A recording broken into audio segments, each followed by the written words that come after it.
sarili mo na babawasan. Unti-unti. Bumibilid ka na kay God. Because siya ang creator natin.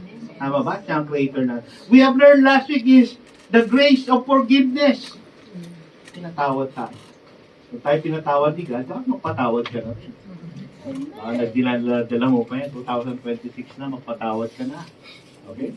Now, grace of promised hope. May pangako si God sa atin na hindi tayo niya iiwan o pababayaan. Tama ba? Si God kasi, sabi sa Hebrews, nung pinag-aralan, is same as yesterday, today, and forever. Hindi nagbabago si God. Diba? Kung yung love life nyo nagbabago, si God hindi nagbabago. Amen. Okay.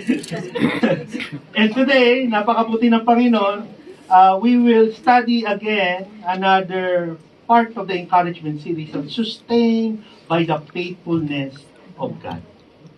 Sustained by the faithfulness of God. Ano kaya sa Tagalog yan? Nakakaraos sa hapon. Nakakaraos, I think that's a good word. Yes. Ano po, ina-AI ko yan, no? Ina-AI ko yan. Tayo, inalalayan o pinapanatili ng katapatan ng Diyos. Pinapanatili. Sinusustain, pinapanatili po tayo ng katapatan ng ating Diyos na lumikha. Two things that we will deep dive today po, mga kapatid. Ano ba ang nangyari sa atin? What happened in the past that made us Christian? Ano ba nangyari nung nakaraan? Kaya tayo ay Kristiyano ngayon. Kaya nanampalataya. That's the first thing. No? Second thing is, what will happen in the future to sustain us as a Christian? Ang pagiging Kristiyano ko pa, pagtapos ng contract ko, tapos na rin ang pagiging Kristiyano ko. Kung ako yung uwi na sa Pilipinas, back to normal na. Kristiyano lang ako rito sa Hong Kong. Ganun ba? After 1, 2, 3 months, no? Or after 10 years lang ba ang aking pananampalataya, pagiging Kristiyano? So these are the two things that we will study today, no? Sa tulong po ng ating Panginoon. Umpisahan po natin, what happened in the past to make us a Christian? Verse 2 said, to the church of God. Sakto, no? Church of God. No?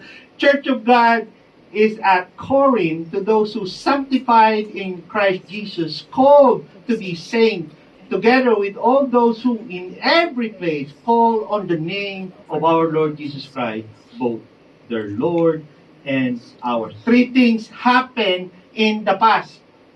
No, bago tayo naging Kristiyano ngayon, may tatlong bagay na nangyari po in the past. First is, we are sanctified. Sanctified po tayo. And when we are sanctified, we are called to be saints. We are called to be saints.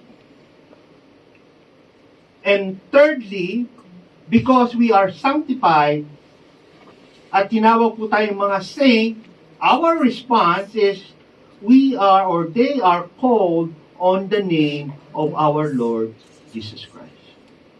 Tatlo pong bagay bago po tayo naging Kristiyano. Now, let's think about this just briefly. Pag sinabi kasing sanctification, napakahabang proseso ito. Tama ba? When we think about sanctification, parang thinking po natin is lifelong process to become more and more holy and holy like Christ. Tama ba? Kasi sanctification eh. Tingin natin, napakahabang proseso ito para maging more like Christ, more holy like Christ. But this verse speak of that something decisive that had already happened in the past. Tingin po kasi natin, pag sinabi sanctification, mahabang proseso ito. Pero itong particular verse ito, in verse 2, something happened decisively. Pag sinabi decisively, ultimately, secure, determine, may nangyaring decision in the past. Kaya sabi, to the church of God, those who are sanctified, meaning hindi had been, okay, meaning this verse means had been, not are being sanctified in Jesus Christ. So, ibig sabihin, past tense na po. What this verse teach us that behind And beneath this lifelong process of sanctification, there is some decisive break. Okay, pag sinabi kong decisive break, merong desisyon na nangyayari. Desisyon in the old way ng unbelief po natin at old way ng magiging makakasalanan at naging align po tayo in the new way of faith and obedience. Ulitin ko po, no? Doon sa buhay natin dati, lumalarga tayo doon sa old way ng pagiging makasalanan. Dahil kinatak po tayo ng Panginoong Yesus, bakit lang merong nagbagong desisyon? May nagbago po sa atin. No? Nagkaroon po ng 180 degrees turn. Tama ba? 180 degrees. Pabaliktad. Tama po, no? 180 degrees turn. So, this is what happened to make us a Christian.